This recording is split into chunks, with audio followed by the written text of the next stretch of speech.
چیرته چې برېښنا نه وي هلته تعلیمي ادارې صحي ادارې او نور هغه څه چې هغه ولسونه ورته مهمه اړتیا لري چې هغه داخلي تولیدات دي، صنعت ده، تجارت ده، دا یو هم پرمختګ نشي کولی.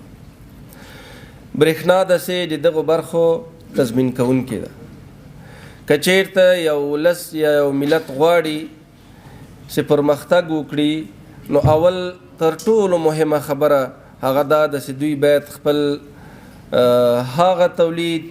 د برېښنا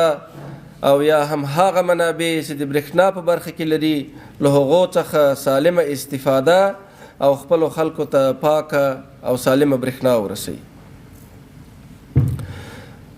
د افغانستان د برېښنا شرکت تل هڅه کړې چې خپل ولس ته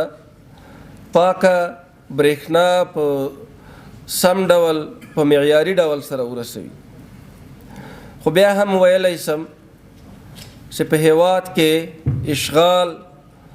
جنګونو دغه برخه ډیره متاثره کړې. په تیرو 45 کلونو کې د دې برخې څخه موږ ته داسې خاص څه په میراث نه دي پاته بغیر له یو 3-4 زړو بندونو څخه چې د هغوی هم عمر مفیده تیر سوی، د توربینونو عمر مفیده تیر سوی. نور دغه هیواد د تاریخ په اوږدو کې په مختلفو اوقاتو کې په وارداتي برېښنا باندې ولاړ یو هیواد ده.